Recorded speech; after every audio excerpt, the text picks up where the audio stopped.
E aí, meus saleiros e minhas luminárias, tudo bem com vocês? Bem-vindos mais uma vez aqui ao nosso canal, ao nosso Contexto Jovem.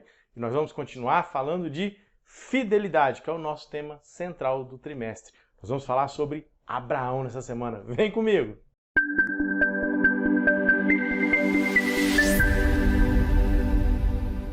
E aí, como é que tem sido os nossos estudos? Você tem gostado? Te agradeço muito. Peço para você, por favor, compartilha com a galera aí, mostra para o pessoal que aqui a gente está falando da lição de uma maneira bem simples, bem prática. Convido você a se inscrever aqui no nosso canal. Muito obrigado você que tem nos acompanhado, se inscreveu. Você que não é inscrito, por favor, ajuda o velhinho aí, vai. Ajuda aí o jovem senhor. Se inscreva, compartilhe e também nos siga nas nossas redes sociais. No Instagram e no TikTok eu faço todo dia o resumo da meditação jovem desse ano. Então, segue a gente aí também, que tem ajuda espiritual para todos nós aí todos os dias. Vamos para a nossa lição? Abraão, o fiel doador. Ele é considerado o pai da fé. Existem vários relatos no Novo Testamento que falam de Abraão, inclusive Hebreus 11, dos versos 8 ao 19, que é o nosso texto base da semana.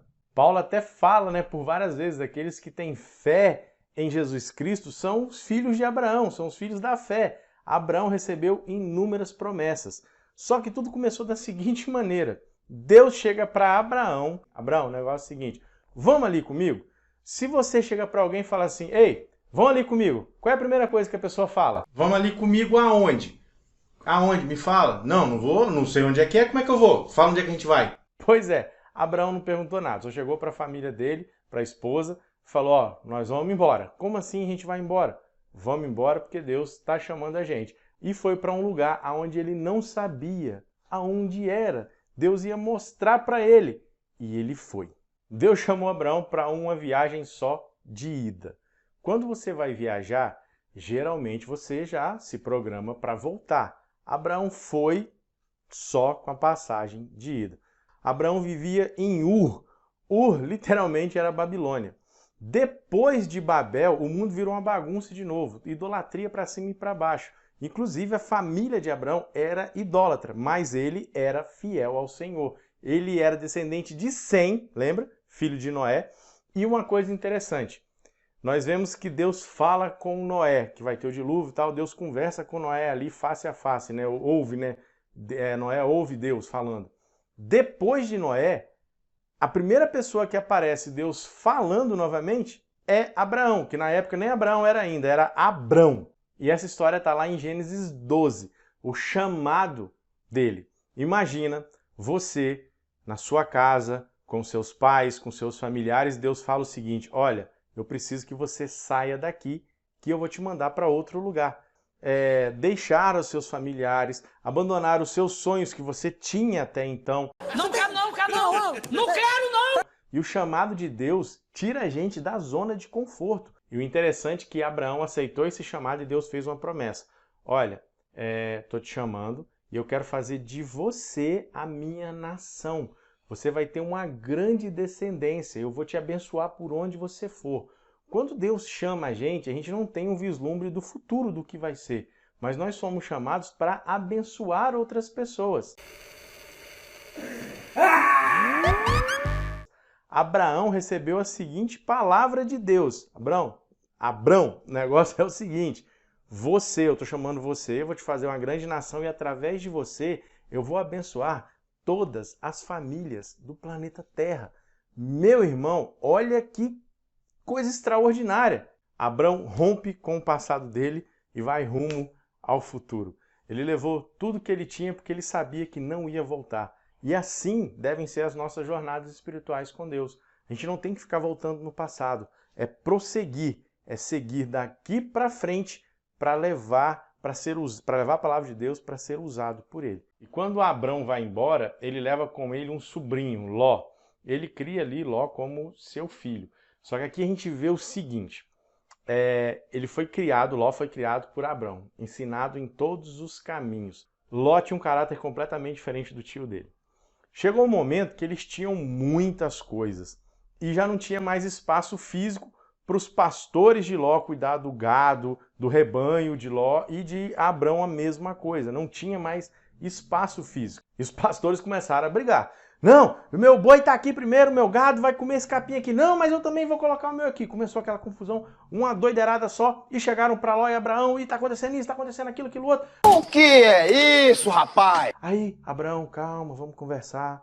Ló, vem cá, a gente vai ter que se separar.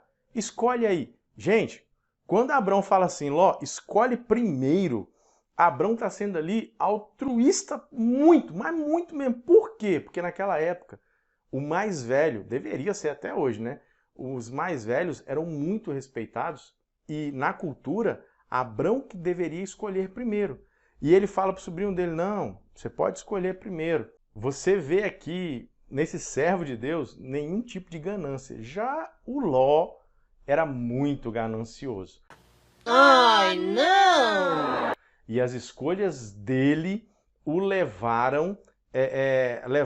trouxeram para ele, na verdade, grandes consequências.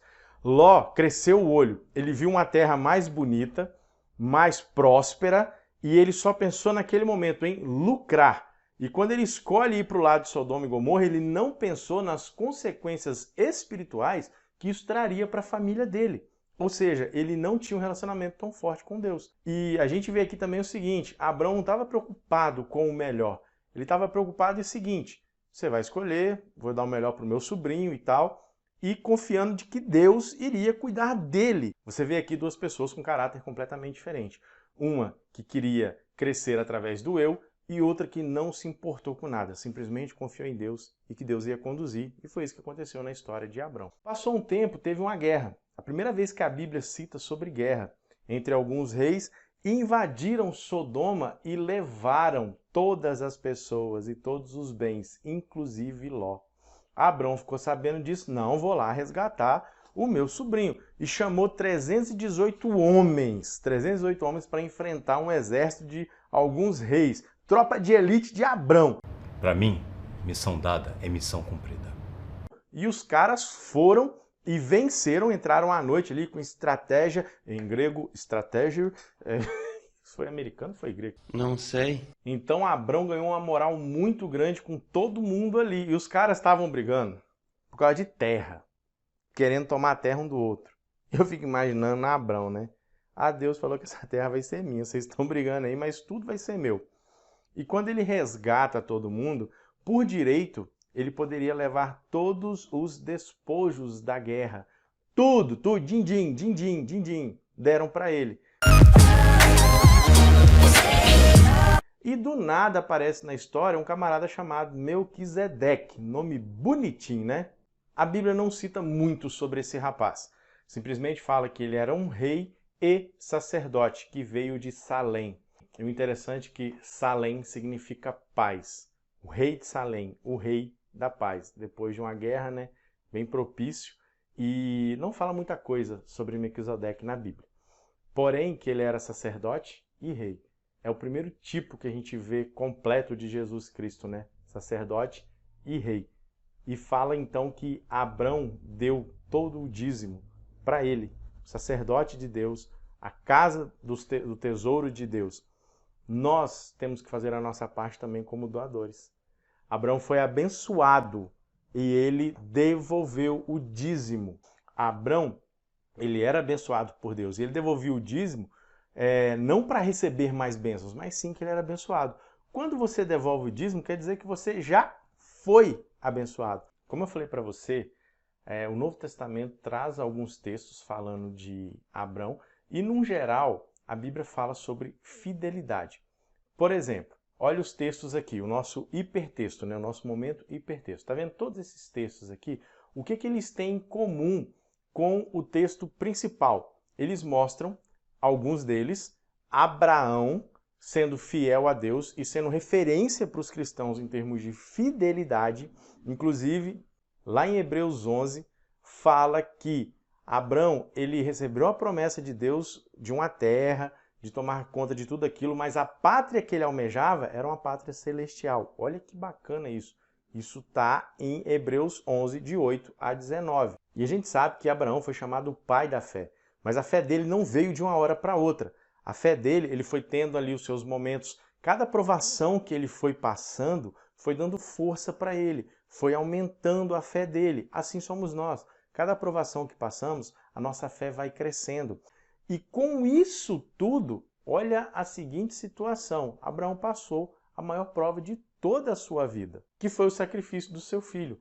Durante toda a vida, ele esperou a promessa se cumprir. Deus prometeu que ele seria pai de uma grande nação através do seu casamento. Sara é tão importante nesse plano, nessa aliança, quanto o próprio Abraão. Então, quando ele tem 99 anos, ele recebe uma visita ali e o próprio Jesus fala com ele, ó, Sara vai engravidar. Até ela dá uma risadinha lá, nessa idade, 90 anos de idade, vou ter filho, que coisa. Ela duvidou de Deus, mas ela teve Isaac. Uhul! O sonho realizado, Deus fala para ele, Abraão, o negócio é o seguinte, vai lá e sacrifica Isaac.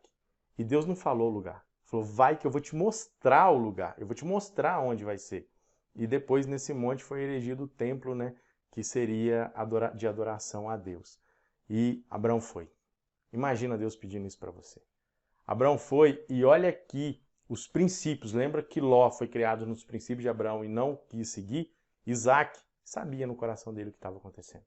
E quando a gente sabe da história, né? Abraão pega a faca ali e vai pegar e vai sacrificar Isaac. Para tudo aí! O anjo vem e fala, não faça mal para o menino. A maior provação dele foi ali. E tudo que ele passou fortaleceu ele. Aonde Abraão passava, ele erigia um altar para o Senhor em adoração, em agradecimento. Assim que nós devemos ser também, meu jovem. Devemos entregar todos os nossos bens, porque tudo, quando eu falo bens, é englobando geral, tá? Tudo pertence a Deus. Eu falei isso aqui em algumas lições.